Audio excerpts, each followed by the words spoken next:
बिस्मिल्लाहिर्रहमानिर्रहीम। अस्सलाम वालेकुम। मैं हूँ खानमानसा शहजादी। स्टेम इंटरनेशनल में खुशामदीद। प्यारे बच्चों, हम उर्दू की किताब बराए जमात पंचम पढ़ रहे हैं और आज हम इसका सबक नंबर 4 पढ़ेंगे। तो चले आए, चलते हैं अपने सबक की तरफ। सबक नंबर 4, जिंदगी पानी से है। निसाबी मौजू तिब्बी माहौल। हासलात तौलम। इस सबक के मुतालिया के बाद तुलबा इस काबिल हो जाएंगे कि वो मुरक्कब जुमले सुनकर समझ सकें, किसी भी वाक़े या कहानी को अपने अल्फाज में बयान कर सकें, मतन को समझकर मानी अखज़ कर सकें और गैर ज़रूरी तफसील मनहा कर सकें, इमला को सेहत के साथ तहरीर कर सकें, वाक़या माहौल का मुशाहिदा करके तहरीरी इजहार कर सकें, तज़किरा तानीस जानदार और बेजान के मुताबिक अफ़ाल का जुमलों में इस्तेमाल कर सकें। सोचें और बताएं, आपको कौन सा मौसम पसंद है? बारिश के मौसम में आप क्या करते हैं? क्या आप जानते हैं ज़मीन का तकरीबन 70% हिस्सा पानी पर मुश्तमिल है। हुस्ने तरबिया। अजीज तुलबा, अगर आप अपने इर्द गिर्द नज़र दौड़ाएं तो मालूम होगा कि इस निज़ाम ज़िंदगी को रवा दवा रखने में पानी का किरदार सबसे ज़्यादा अहम है।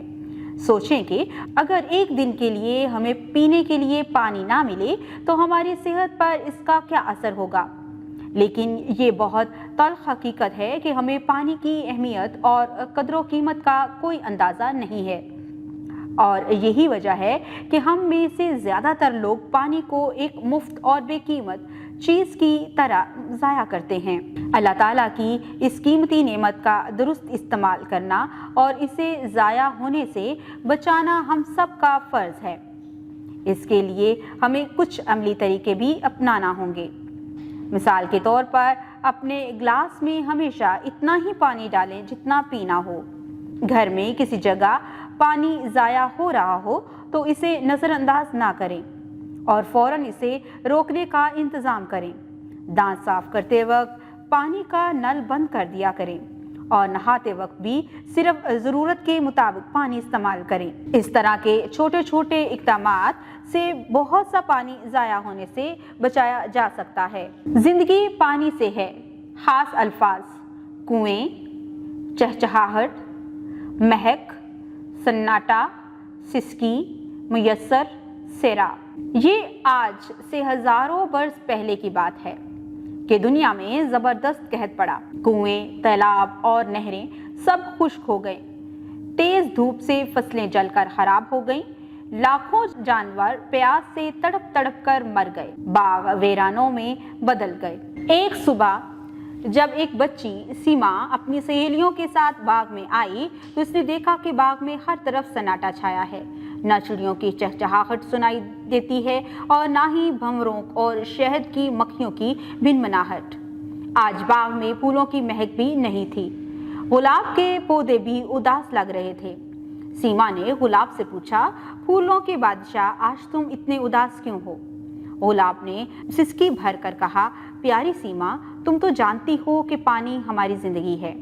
सूरज की तेज किरणें हमारी जिस्मों को जला रही हैं, लेकिन हमें पानी मुयस्सर नहीं है। प्यारे गुलाब, मेरे दादा जान कहते हैं कि बादल से पानी बरसता है। तुम बादल से पानी के लिए दरख्वास्त क्यों नहीं करते? सीमा ने गुलाब को मशवरा दिया। सीमा ठीक कहती है, हमें बादलों के पास जाना चाहिए।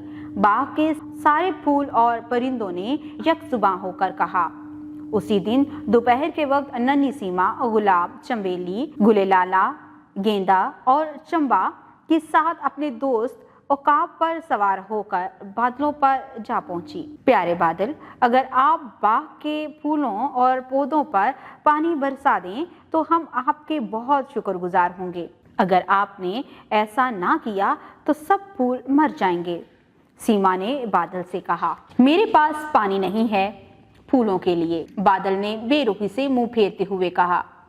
बादल की बेरुखी देखकर सीमा ने हवा का दामन पकड़ लिया और कहा, ऐ प्यारी हवा, क्या तुम भी बादलों को घेर कर बागों की तरफ नहीं ला सकती? देखो, अगर दुनिया से फूल पौधे खत्म हो गए तो दुनिया की खूबसूरती भी खत्म हो जाएगी।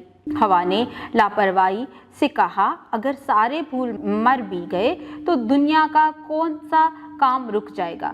इतना कहकर हवा सरसराती हुई आगे बढ़ गई। हवा की तरफ से नाउम्मीद होकर नन्ही सीमा सूरज के पास पहुंची। सूरज के करीब जाने से उसका जिस्म पसीने में शराबूर हो चुका था। सीमा ने सूरज से इल्तिजा की, प्यारे सूरज, जमीन पर फूल, पौधे, जानवर और परिंदे प्यास से बेजान होते जा रहे हैं। आप हमारी मदद कर सकते हैं। आप समंदर को अपनी तेज किरणों से ये पैगाम देकर भेज दो कि वो बादलों को पानी देकर भेज दें। सूरज बहुत जल्दी में था और कहीं जाने की तैयारी कर रहा था। सीमा की बात सुनकर बोला, प्यारी बच्ची, मुझे अफसोस है कि इस वक्त तुम्हारी कोई भी मदद नहीं कर सकता। जब मैं कल इधर से गुजरूंगा तब देखूंगा। ये कहते ही सूरज तेजी से आगे निकल गया। सीमा और इसके साथी फूल बहुत उदास हुए और मायूस होकर वापस आ गए। रुकें और बताएं, सीमा ने बादल से क्या कहा? क्या बादल ने इसकी मदद की? अगली सुबह हुई और सूरज निकला। आज सूरज को कोई जल्दी नहीं थी। इसने इधर उधर नजर दौड़ाई तो मालूम हुआ कि वाकई सारे बाग और खेत वीरान पड़े हैं। हर तरफ उदासी और खामोशी है। फूलों ने अपने गर्दनें पीले पत्तों में छुपा ली हैं। बच्चे उदास हैं, आंखों में आंसू लिए बागों में खड़े हैं। उनका खेलने कूदना सब बंद हो गया है। सूरज को ये देखकर बहुत अफसोस हुआ। इसने हवा को बुलाया और कहा, इस तरह तो ये सारे खेत और बाग जल जाएंगे। तुम फौरन बादल को मेरा पैगाम पहुंचा दो कि कल तक पहाड़ों, मैदानों और बागों का चप्पा चप्पा सैराब होना चाहिए। अगले दिन आसमान पर चारों तरफ से बादल छा गए। लोगों ने बादल की गरज सुनी तो बहुत खुश हुए। ही देर में तेज बारिश शुरू हो गई। बारिश की बूंदें नाजुक कलियों पर पड़ी तो कलियां जाग उठी। फूल मुस्कुराने लगे और बच्चे खुशी से उछलने और कूदने लगे। सीमा भी अपने दोस्तों के साथ बाग में आई तो फूलों ने झूमकर इसका खैर मकदम किया। बारिश का बरसना था कि सारे माहौल की खूबसूरती फिर से वापस लौट आई। सब फूलों ने मिलकर सीमा का इनकी मदद करने पर बेहद शुक्रिया अदा किया। हमने जाना और सीखा, पानी कुदरत का एक अनमोल तोहफा है। जमीन और जिंदगी की खूबसूरती पानी से ही कायम है। प्यारे बच्चों, आज हमने पानी की अहमियत को समझा है। आप इस सबक को बागौर पढ़ें, मुश्किल अल्फाज को समझें और पानी की अहमियत का इदराक करें। आपने इर्द गिर्द देखें कि कहाँ पर पानी ज़ाया हो रहा है।